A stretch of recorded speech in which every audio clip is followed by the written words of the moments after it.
Hey, it's your host, Sue Willoughby. And today, my guest is Liz Potter. She is an intuitive embodiment expert who helps people break through the blocks that mindset work alone can't touch, which is a really interesting concept. But you'll see as we have our conversation what I'm talking about. So, after navigating chronic illness, nervous system dysregulation, and burnout, Liz discovered a truth that shaped her life and her work.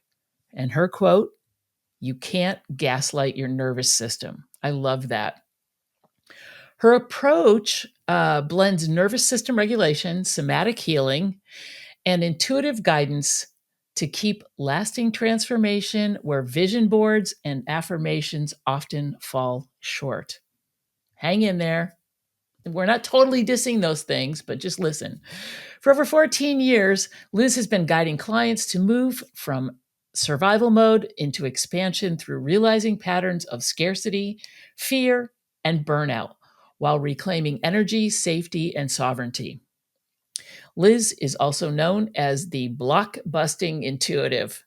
She combines science, spirituality, and lived wisdom in a way that feels deeply personal and accessible. She reminds us that we're not broken, that we're simply in need of a different personalized approach that honors both the body and the spirit. Outside of Liz's work, she can be found behind her camera, capturing beauty and nature, or just enjoying everyday adventures on her small farm with her 2 and 4-legged family members. I hope you enjoy this episode, and you may hear some of those animal creatures in the background. So listen carefully.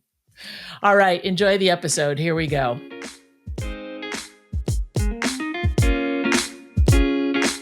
You're listening to Midlife Strategies for Badass Women, the no BS podcast for women over 40 who are sick of playing by someone else's rules.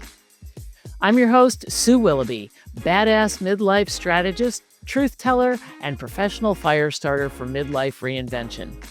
Around here, we don't do fluff. We do real talk, bold strategies, and badass breakthroughs. Because midlife isn't a crisis, it's your damn power move.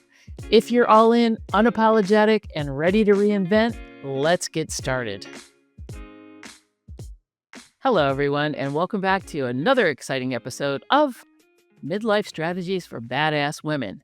And I have a really cool guest on today, Liz Potter.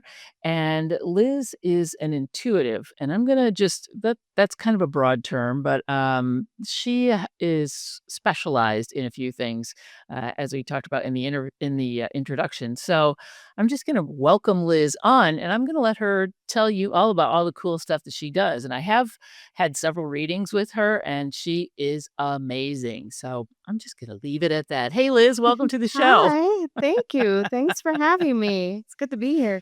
Took a while to Yeah. make this happen, didn't it? Yes, between scheduling and then technology and all of that good stuff. But you know what? Yeah. It is what it is, and that's what happens, and that's the life of a podcaster. So, and now you got all Yeah, your cool gear, so you can get into I do. podcasting as well. I love that. Yeah, Yeah, I do. I got all the goods. all the goods. Well, All the it's goods. exciting to have you here. Liz and I are in a mastermind together, and that's how we met. And I was very intrigued by just all the things that she does. So, give me a little bit of a background of, what brought you to the work that you do Yeah. now? Yeah. About 14, 15 years ago, I began to have psychic experiences. It wasn't something that I was asking for, looking for, driving for. It was just something that landed in my life.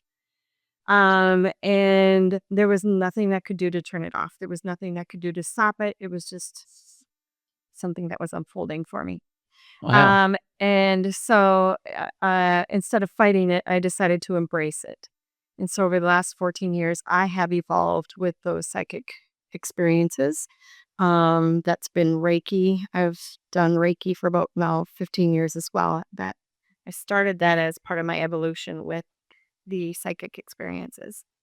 And then I started to kind of evolve more into a kind of like a medical intuitive and doing a lot more intuitive healing is what I describe it as.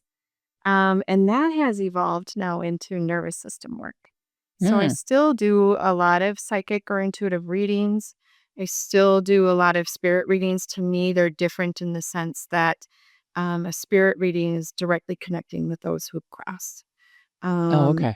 and a psychic reading is much more of that kind of traditional, like, um, future casting, or what's happening over the next year, like that type of reading. There's a very different energy to it for me as an intuitive. And then last year, well, about 18 months ago now, I got very, very ill. And it was a massive mystery as to what the root cause of that illness was. And even though I'm an intuitive illness, I have a very hard time pinpointing things in my own health. It's like the contractor's house is never done, right? They're too Right. busy working The on everybody else. cobblers the cobbler's kids are walking around barefoot. Yeah, I get it. Yeah. Yeah. Right. So, I'm great at helping everybody else, but being able to tune into my own body at the time was very, very difficult for me, as it related to health.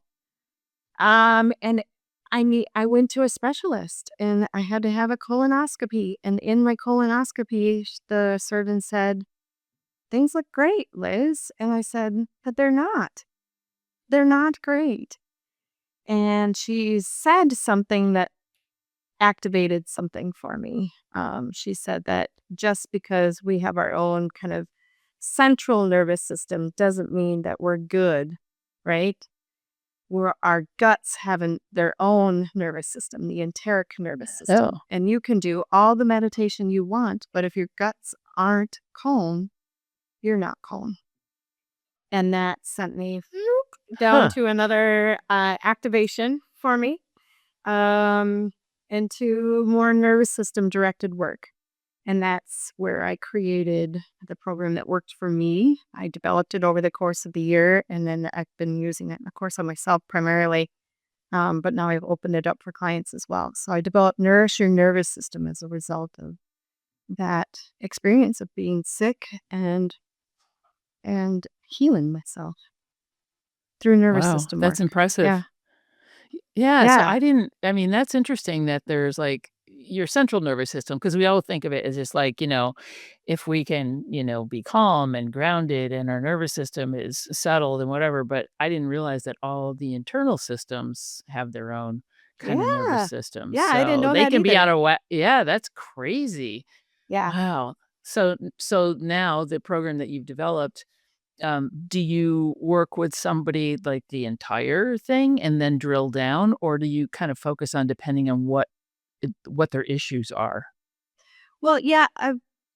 It's very personalized, right? So I can't use a blanket approach for everybody. That just doesn't work when we're doing Right. nervous system approaches.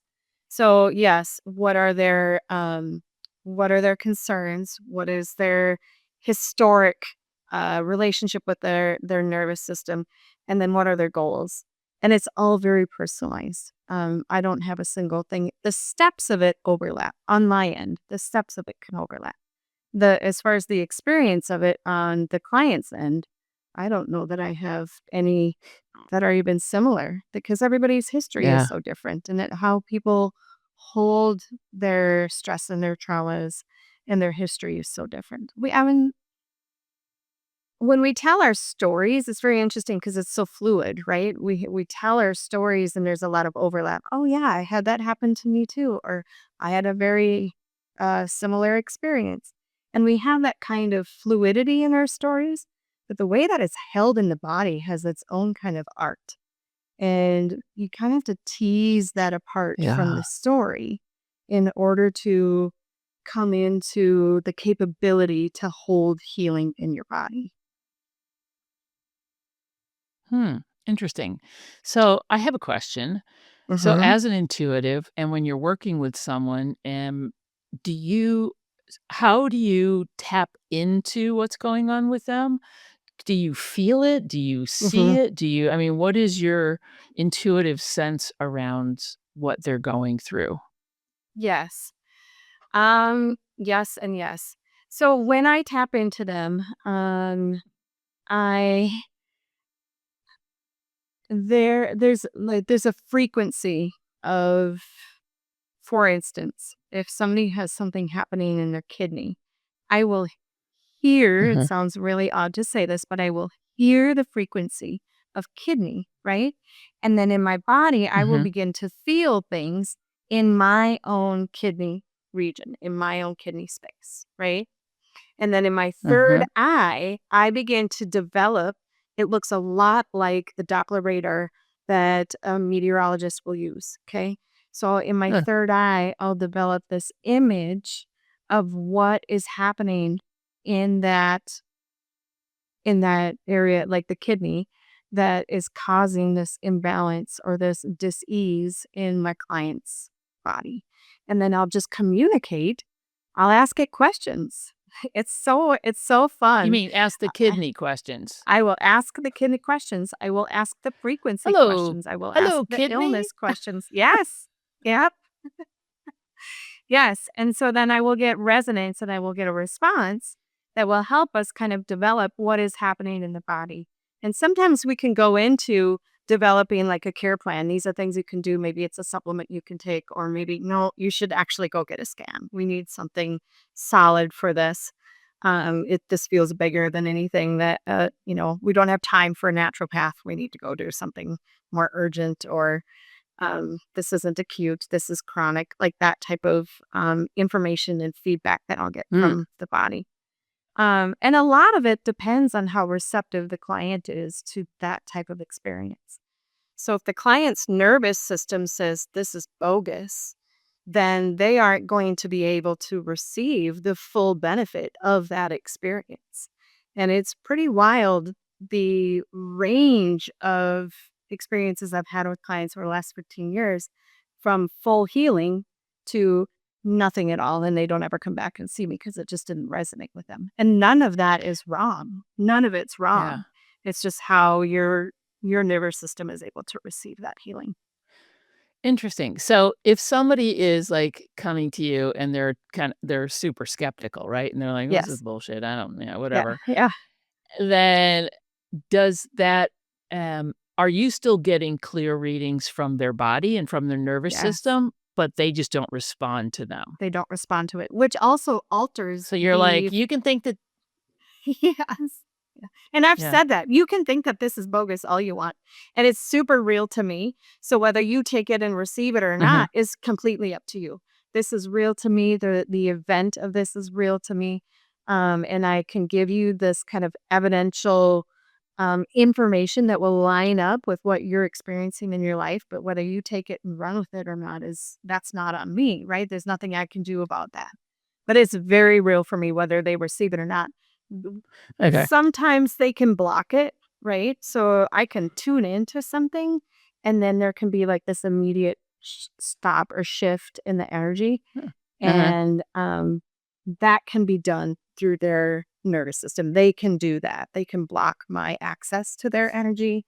Yeah. Um, or if their fear becomes so intense of me finding out what it is, which is very valid. A lot of people have that fear, Mhm. um, then that will shift the type of frequency that I get. And so it gets harder and more muddled for me to be able to tease it apart with clarity. Wow. That's fascinating. Um, so, for example, like you were talking about, you would feel when if you're talking to the kidney or whatever, you would then feel stuff going on in your own kidney, which begs the question, how do you protect yourself from Yeah. if you're dealing with people and all their medical stuff and their body and how does your body not absorb some of Yep. this stuff? Yep. And for a long time it did, which I think Mm, led to the collapse of my health a year and a half ago. So part of that is having my own way of prepping my body to know that this isn't my experience. I'm helping a client, right? mhm, And so this is for somebody else. This isn't for us, like me and my psyche and my experience. And so separating myself from my client, even though I can physically have that experience in my body. And a lot of it was coming back in line with my nervous system. When I was sick, I didn't have enough sense of safety in my own body to be able to tap into somebody else's lack of safety and be okay, right? And so now that I have done the work, I've nourished my own nervous system to the point where I can start doing, um, kind of re-enter that space of intuitive healing with clients or pets or whatever it is. Yeah. Um, and then I needed to have that space to be able to take care of my own nervous system, protect it, and have that understanding that this isn't me. This isn't my reality. This is somebody else's reality. I'm just watching it. I'm just observing it. Right. And just reminding your body, don't be taking this shit on. Yeah, this Um, isn't mine. well, it's like in Star Trek, right? We got to recharge the shields or we're going to Yeah, be yeah, vulnerable. exactly. That's Yes. interesting. Wow.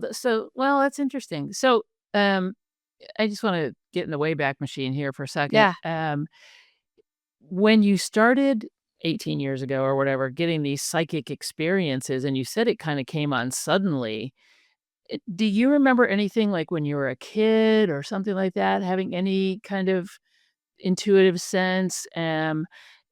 And then it just came back, or was this just, and what did it look like, or what did it feel like? All of a sudden, you're like, I can't turn this off. What the yeah, heck?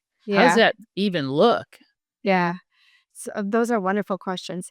As a kid, I don't recall any real psychic experiences. The only thing that I know now that I didn't know then, which could indicate psychic experiences, is the feeling of Hmm. always being watched. Like I always felt, and then not watched from a creepy standpoint, but like I'm not the only one. There's somebody else with me.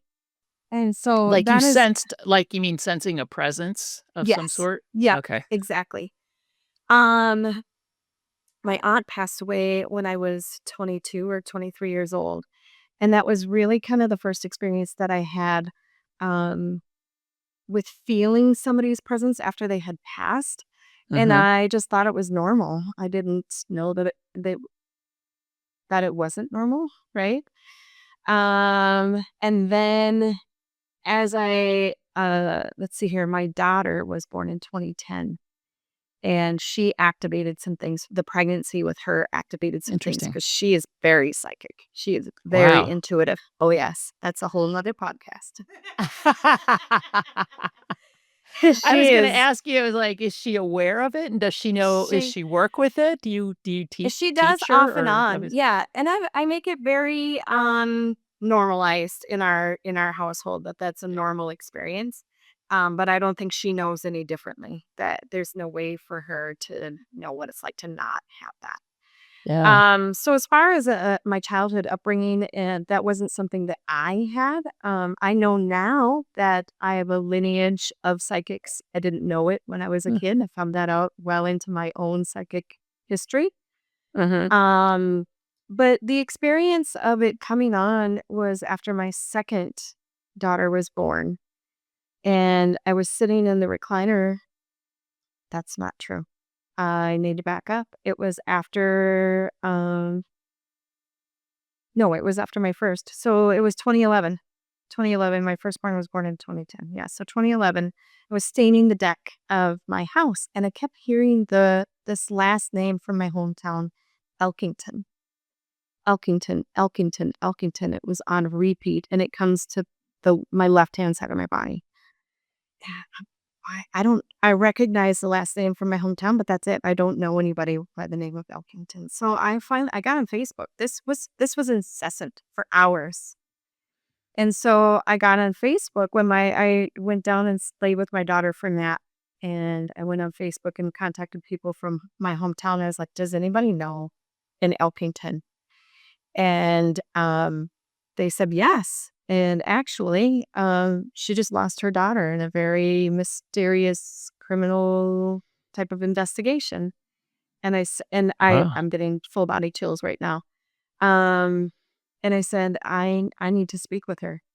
And then after I had that connection, the messages started to come in. And I'm Mm. fine, mom, and Casey, and all of these different type of messages. And so I did. I got a hold of her mom. And her mom was telling me all about her passing, and it was horrific for everybody involved. And it was a criminal investigation for a while. And then Casey kind of became Casey Elkington. Or her mom's last name's Elkington. But anyway, Casey became kind of my guide into that spirit realm where I could Huh. then connect to the spirit side and be that bridge and provide messages between the spirit world and the earthly world. And I've been doing that since. Um, it's just fascinating to me how it develops over the years, and how I get to know my abilities and how they grow as I continue to use them.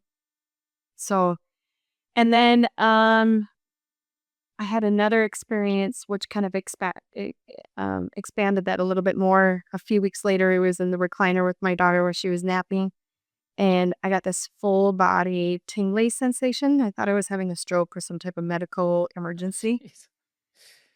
And it was just, I felt like I got struck by lightning. My whole body was hot Wow. and on fire. I was sweating. I was tingling from head to toe. And then I connected it to the psychic experiences that I was having.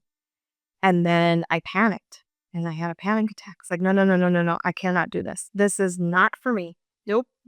I do not approve of this.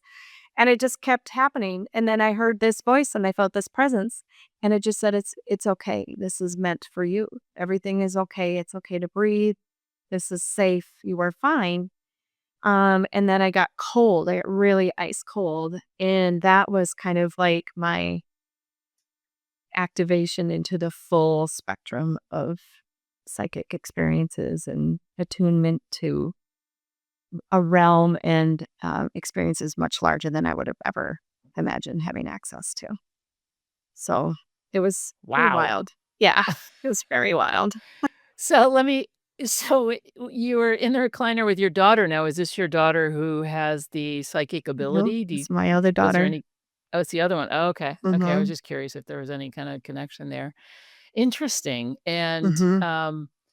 wow. So when you're doing Reiki with someone, right, and that you've Yeah. got that energy channel open, um, do you also, at that time, get visitation or get connections intuitively or psychically when you're doing energy work? I guess is the question. Yes. Yep, I do. Oftentimes it's more so from that client's higher self. Although we do have Mm, visits from the spirit realm, but uh-huh. our culture in America anyway really has removed us from this connection with our higher self and kind of made that a woo woo Mm, thing, right? And so a lot of my clients, when they first start coming to me, don't really know how to access that higher power self. And so, yeah, let's talk about that a little bit. yeah, I wanna talk about the higher self because it's yeah, important, I think, that, sure. where, we talk about, like, dreaming big or whatever, and our higher self is already like, "You're already there. I don't know what the hell your problem is. Why are you jerking around and not" you Mm-hmm. know, Mm-hmm. understanding that you already have all that stuff. So Mm-hmm. talk about the higher self a little bit. Yeah. So the higher self is the I see it as the voice of that nervous system, the voice of the part that's trying to keep you in Huh. alignment, the voice of the part that is um giving you the next right step, right? And then we have that free will to take the next right step or come up with something different. Take it not the next right step or take a different next right step. Like we have that free will to indulge in that. And that's how we build connection with our nervous system or we sever connection with our nervous system. We can get into that in a Mm. minute. But that voice of the higher self is kind of that intuitive sense. It isn't always a voice. Everybody experiences it differently. It can be a knowing that sits in the center of your chest. It can just be a feeling. Yep, this is what I'm doing next.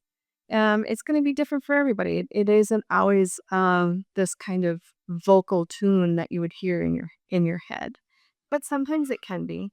Uh-huh. And it's more of a guide. It isn't, a lot of my clients have questions as to whether or not you make somebody angry, like there's some type of guide or a god or something like that, that if you don't follow that voice that you hear, that guidance that you hear, that you're going to make somebody angry and there'll be repercussions from that. And it's you. You are the one that you're going to frustrate. You are the one that you're going to lead astray, right? There isn't another source that's going to be angry at you. It is Right. literally your attunement to the path that you have forward with the nervous system that you have right now. You are the one that's going to be choking you like, no, don't do things to you idiots. Yes. Yes. Yeah, and that's how you build your nervous system. So, of course, throughout our life, we're going to do things that go against that knowing or against that higher self. That's just part of our journey. And when we repeatedly do those behaviors, we lose that trust with our nervous system. And so our nervous system can sometimes be muted by that, right? So I work with a lot of people who say, I don't hear that voice as much right now. What happened? Did I lose that connection? You don't ever lose the connection, but it can go quiet sometimes. It's kind of like the person in the conversation who's always interrupted, right? And then suddenly they just decide, well, I'm just going to be quiet then. They'll come to me when they're ready. It's Interesting. that Yeah. same type thing. They don't ever leave. It will never leave you. It will never sever its connection with you. But sometimes it's just going to be quiet and wait for you to come back. You're like, okay, you ready now? Yeah. Are you ready? How about now? Are you ready Yeah. now? Right. And then that's when you start to build trust with it. And that's how you begin to expand your nervous system, decrease the amount of stress and burnout that you are chronically, and expand the nervous system back into safety and regulation. Hey, friend, I just wanted to take a quick pause and share something special with you. You know, if you've been feeling like life has gotten really, really loud and your body's just craving stillness and space and something real, I would like to invite you to join me and my friend Frida Karsberg this fall in Paso Robles, California for our 2-day Equus coaching retreat. We are calling it Autumn Renewal, and it's happening October 18th and 19th. We'll gather with horses on the land and a small group of like-minded individuals. It will give you an opportunity to reflect, recharge, and reclaim your power. There's no horse experience needed, just a willingness to come and show up as you are. And for those who feel called to go deeper, we're offering an intimate VIP immersion day. It's the one day before the retreat with one-on-one time, energy work, and intuitive guidance. Spots are limited for both of these opportunities, and they always go quickly. So if this speaks to you, head on over to willoughbycoaching.com/events for more info and to reserve your space. We look forward to meeting you exactly where you are. So, I mean, when somebody comes to you, give me an example of how a client would come to you, and then you would be able to determine how out of line their inner nervous system are, or how they are out of line with their nervous system, and then Mhm. how do you help them get back to it? I know that that's a really big thing, and there's not a one size fits all, but Mhm. can you give me an example? I mean, you don't have to name names or anything, but Yeah, I'm just curious, obviously. I can. Let me think of one that would be a good example for a podcast. So, finances and weight loss are two that come to me a lot. Okay. That's how people come to you and they're like, I just can't seem to lose weight or I'm shitty with Yeah. money. I can't. Yeah. Okay. Yeah. Cool. Or success in their business. That's another one that's why can't I meet my numbers? Why am I struggling constantly? Those types of things come to me. So let's do weight loss. Okay. So the client comes to me and says, I've tried absolutely everything. And so I know that it isn't a diet. It's not a fad. It isn't the things that I eat. It's not things that I'm not eating. It isn't exercise. Like it has to be something different. And they're right. It is something different. And so we talk about their experiences with dieting. How long have they done it? What's been successful? What's been comfortable? What's felt unsafe? At what point did you start to feel like you were not safe in your body and not comfortable in your body? And how did that come about? Was it something somebody said? Was it an impression you got from advertisement or our culture? And we kind of just get this kind of history of how this developed into becoming a challenge for the client. And then we move into finding safety in the body. And that is, for some people, extremely difficult Mm. because it requires two things. One, trust with me that I'm going to be able to lead them through this and not lead them into and not re traumatize them. Right. And so the first few sessions are going to be us building a rapport and me being able to show you some tools and skills to initially get you into a place of safety so that we have that foundation when we go in to do the deeper work. And you get some immediate connections to yourself and to me so we can build that process. And then we go into the somatic part of it. And somatic it means in the body or of the body. Mhm. And that's where we begin to develop this understanding of the felt sensations in the body. And that's where we get the word feelings from, right? So joy has its own feeling in our body. And that's going to be different for everybody. And maybe you feel joy in your neck and in your head as a tingly and a cool sensation. And I feel joy from my shoulders down to my hips as kind of a heaviness that moves with me, right? And so it's different for everybody, but it sometimes has to be taught. We don't move into feelings. We're not a culture that loves to sit with their feelings, right? We avoid them at all costs. And we're learning now that that hasn't served us very well. And Uh-huh. so we have to move into the felt sensations to begin to understand what our nervous system, what our higher self is telling us in order for us to make the next right step. And so there's that level of work that's kind of like the second phase of it. And then the third phase is integrating the tools that we use with the somatic work into the body. So it's called embodying, right? And that's where it's called expanding the window of tolerance. That's where we take our initial sense of safety and we make it bigger, right? And so whatever that looks like for the client, it's the client's goals, it's the client's pace, never my pace. It's the client's abilities, right, to expand and contract, right? And so the client sets the tone for all of that. And then so we have the phase two and we have the phase three of embodiment, and then we have integration, which is taking that embodiment and kind of anchoring it so it doesn't come and go, right? So Uh-huh. that's the people who have a lot of success in weight loss. And then the next year, 18 months to 24 months, it's just to all come back, right?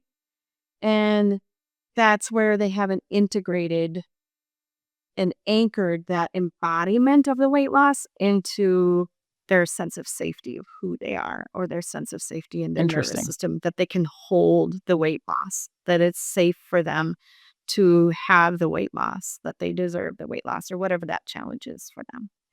So that's kind of a really brief description of what Uh-huh. happens when I work with a client. I initially begin with 6 sessions, um, and sometimes we can accomplish it in 6 sessions.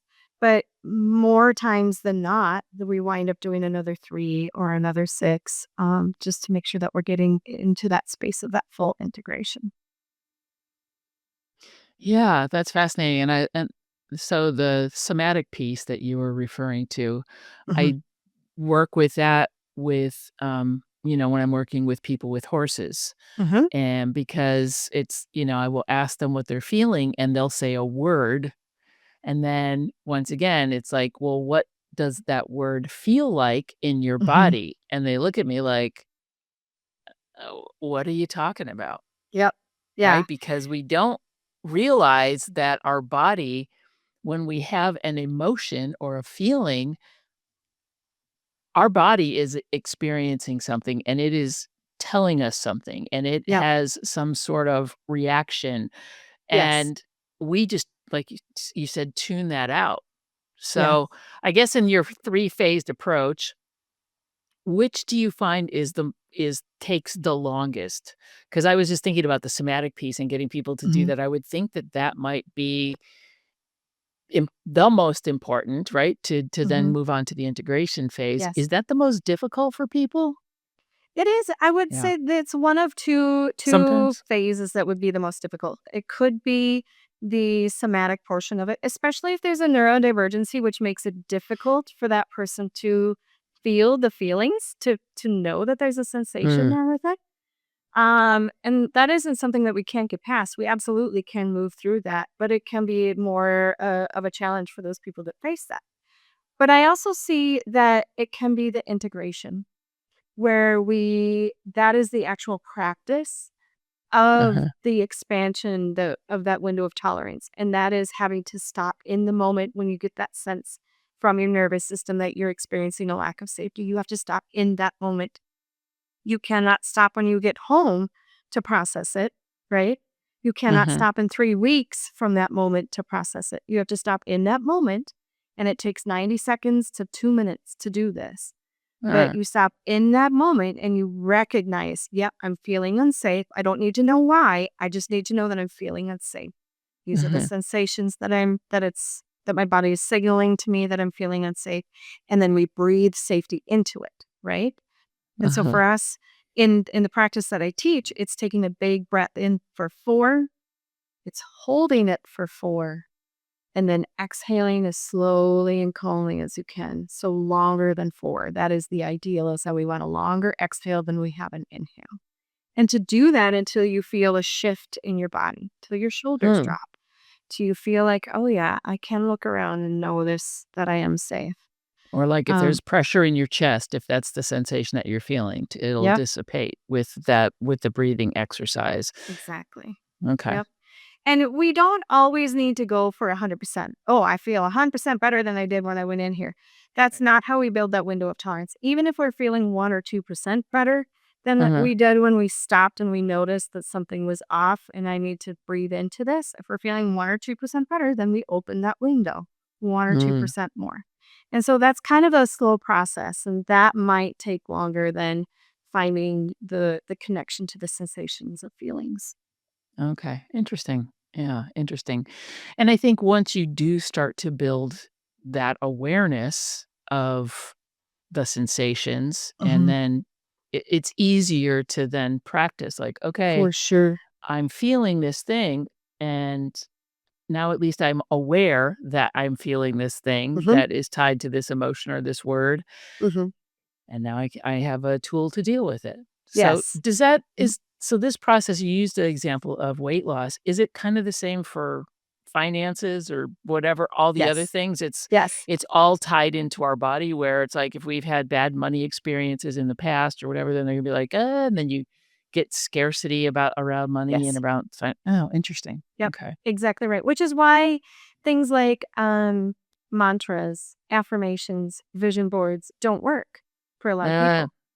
Is uh-huh. because you haven't moved into the embodiment portion of it. So when I look at that vision board and I have $1 million or world's best selling author or a brand new truck or whatever it is on that vision board, the dream is great.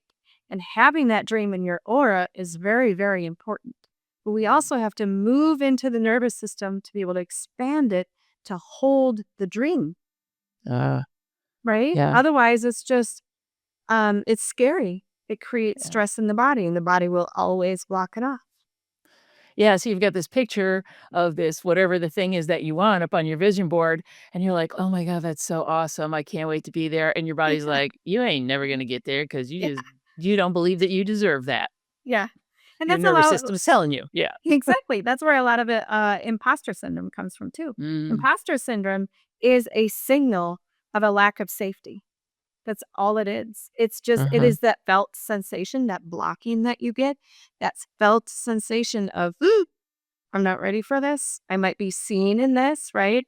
I could be ridiculed in this. That's all a lack of safety. That's all a part of that dysregulation that comes from that nervous And we system. tag it as fear, right? Because it Mhm, is fear. We're afraid. mhm, We're afraid to trust ourselves, I guess, more than anything. Not afraid of that thing, mhm. but it sounds like you're saying we're more afraid to trust ourselves, that we deserve it, that it's there for us. I think it's both, actually. I Mm. think we can be afraid of the thing, right? I can Hmm. be afraid of coming onto the podcast to be seen, right? Yeah. And I can also have this fear in my body of being able to hold the safety of that. Mm-hmm. Yeah. It's interesting because I remember when I first, when I was younger, I just had like, retail jobs and I was good at it because it was kind of a no brainer, but it sucked. Right. And I hated Mhm. it.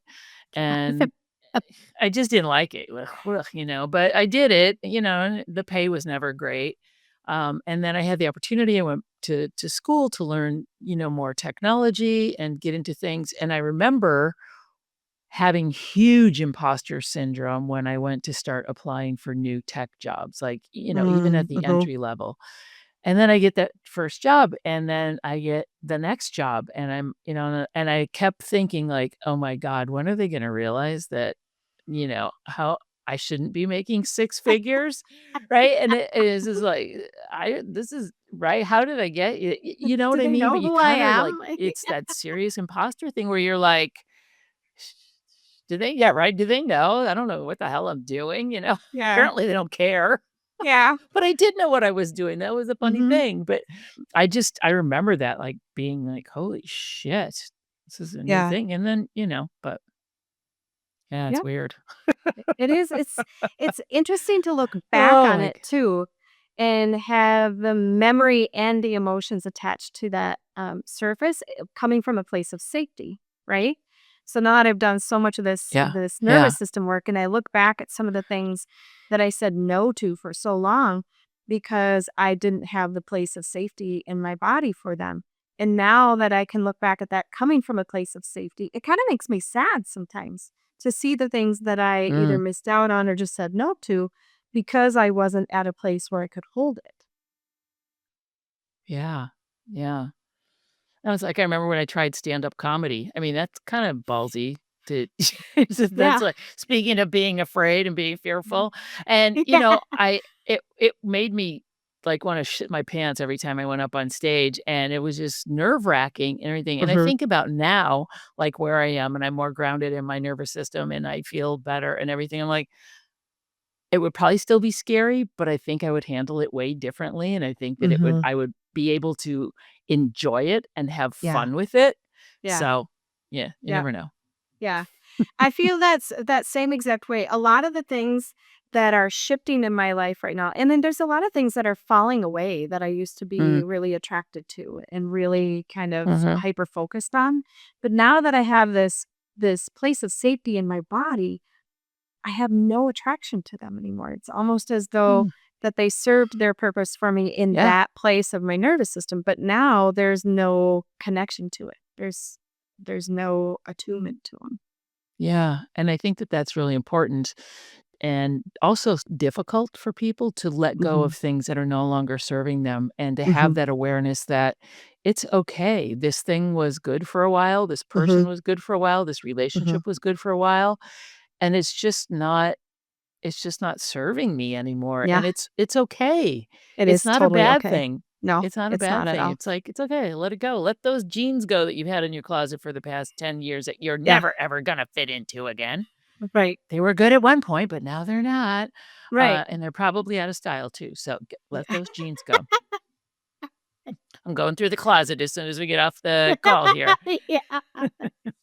Yeah, well, for me, it's crystals. As a psychic and Oh, as an intuitive, I've collected all sorts of crystals over the last 15 years. And now there's 2 or 3 that just they call to me and I'll probably keep them, but the rest of them I'll give away. Time to start yeah. cleaning out the Is it crystals. weird to give away crystals because they do have their own energy and stuff like that? Have they do they absorb your energy, and if you Mhm, give it to somebody else, is it gonna be you have to cleanse it or something? What do you mhm. do with it? Yeah. So I Leave would it out in probably the set full it out in the moon or sun. something? Yeah, Yeah. I'd set Oh, it out okay. in the sun, smudge it. And then whoever would choose it before they would walk away from the transaction, I would put it in a selenite bowl for a couple minutes and just let the selenite clean it up a little Clean bit. it up a little bit and Yeah. be like, "Okay, here you go. I'm not touching it. It's all yours. You take it out of the bowl."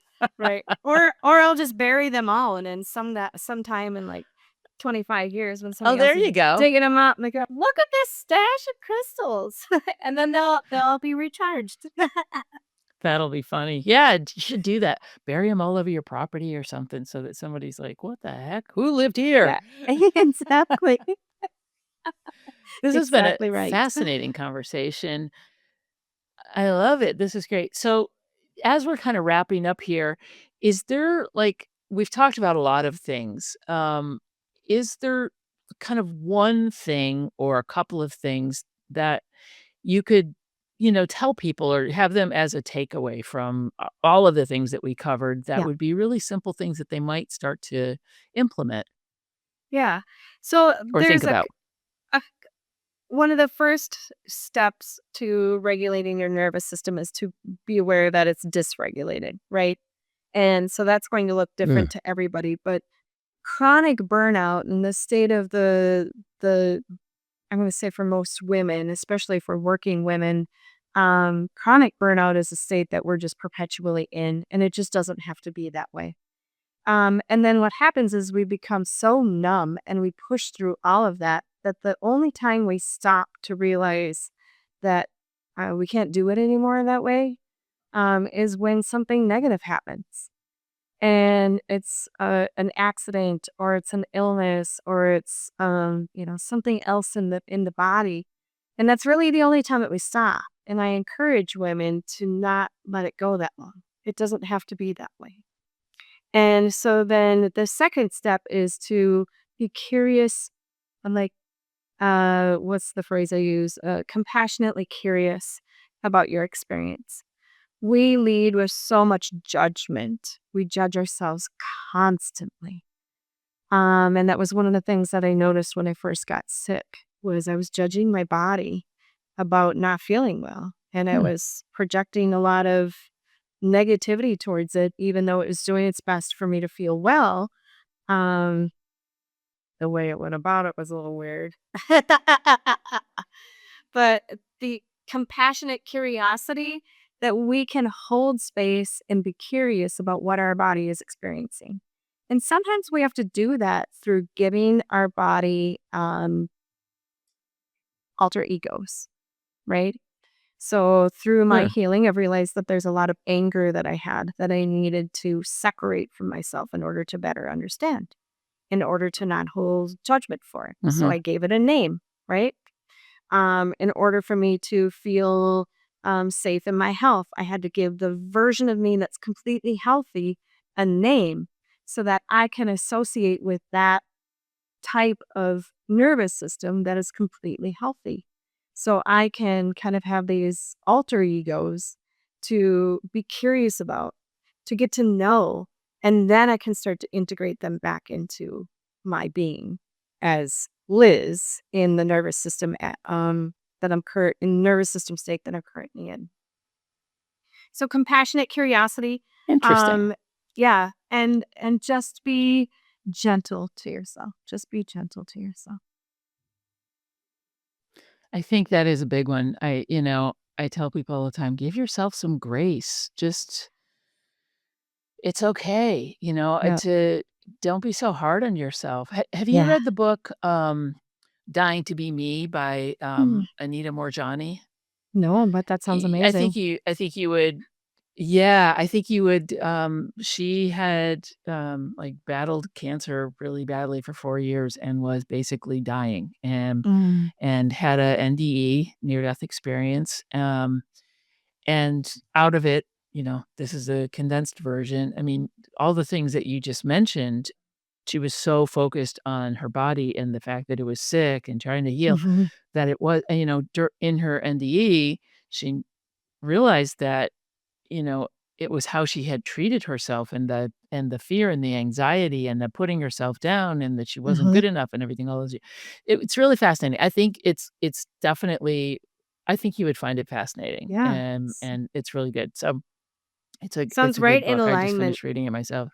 Yeah, Yeah. Yeah. absolutely. I'll have to Yeah. look into that. Especially at the Well, and end one when of she's, doing kind of a Q&A says, with people asking her questions and just sort of the towards the end, what she came out of that NDE with. And, oh, by the way, she was totally healed in, like, yeah. Yeah. weeks. It was Yeah. amazing. It's like, holy shit. That's one of the things that I teach my clients in our first session is that the state of your nervous system is the state of your life. So the state of your nervous system is the state of your finances, your health. If you're a leader, if you're a boss, it's the state of your team or your business. The state of your nervous system is the state of your life. It's a And reflection, right? yeah, yep, Or exactly which right. one's a reflection of which? Well, I think they mirror, right? They Yeah. mirror each other in the sense that, well, especially we talk about this with, that's where affirmations come in. Like if you set your mind, I'm going to have a great day today, then we're going to have a great day, right? But that's creating that frequency for you to be in attunement to. So if you're always worried about your numbers, in your monthly and quarterly reports, that's going to be that frequency of your nervous system. That's going to be what everything around you attunes to, right? It's just like me when I tune into a body for a intuitive healing. It's the same exact concept, except for our nervous system is attuning to what we're holding here is exactly the vision that's going to be that we're going to experience outside of our body. Right. Um, It it's and also kinda going back to the vision board thing, I didn't mean to interrupt you, but it just made me think, like, when you're doing affirmations, you can have all these wonderful affirmations like, "I'm gonna have a great day today. I'm gonna make yeah, $1,000,000. I'm gonna make" da, da, da." But if your nervous system isn't tuned into that and you're not allowing that to happen, then yeah, you can affirmate all day long and it's yep. not gonna help you. Okay. That's exactly right. That's exactly right. Yeah, affirmations are a complete waste of time if your nervous system is not on board. And you cannot gaslight your nervous Yeah. system. And that's where I think people believe in affirmations and try so hard for affirmations because Yeah. they have this belief that they can override your nervous system. You can't. You simply cannot override your nervous system. You can't override your limbic brain. It is going to tell you fight, flight, freeze, or fawn. That's its purpose. And so you can't override those systems. You can learn to work with it through compassion, and you can learn to work with it through finding life affirming things around you and orienting to something that feels safe in the room with you. But you cannot gaslight your nervous system out of the experience that it's having. It's just not possible. And so a lot of people, when they say, like, I can't meditate, that's the same type of thing. It's like, it's not that you can't meditate. It's that you're not allowing enough safety to happen either in your environment, like where are you trying to meditate, or in your inner environment. How calm do you need to be in order to meditate? It's not that meditation can't work for you. And Mhm. it doesn't have to be taken off the table, but there's a couple things we have to do before we get there. Yeah. Um, I love that. That's really yeah. important, and I love how you say all of that stuff, right? Affirmations, meditation, journaling, all that stuff. Oh, If you're I mean, those are all great tools, yes. but your nervous system has to be open and receptive for them to work and for them Yes. to actually yeah. Cool. Yep. I love it. Yeah. Alright, Yeah. I feel so much better now. Oh, it was a I have session. I didn't know I that. have you had I no thought it was idea a that podcast. I had an ulterior motive the whole Yeah, time. I have I done have this no more differently. financial Yeah, worries. I am no imposter syndrome. I'm good. it's Thanks, Liz. gone. Bye. Yeah, you're welcome. So, Liz, if somebody wants to get in touch with you, what's the best way to connect with you and to work Yeah. with you? My website, so lizpotterintuitive.com, Okay. has all of my contact information. My calendar is on there. That's the best way to reach me. Awesome. Yeah. Well, thank you so much for making me whole again. I really appreciate that. And to everyone listening out there, if this has been helpful for you, don't go tear down your vision board, but give it a second thought and just be like, am I really Yeah. tuned into this? But Mm. if this session, excuse me, if this podcast resonated with you on some level, check Liz out and also share this episode with a friend and rate and review and all of that good stuff. And I really appreciate you listening week after week. And that's it for me, Sue Willoughby, your host of Midlife Strategies for Badass Women. And thanks again for being on, Liz. I really appreciate Yeah, you. this was fun. Thanks for having me.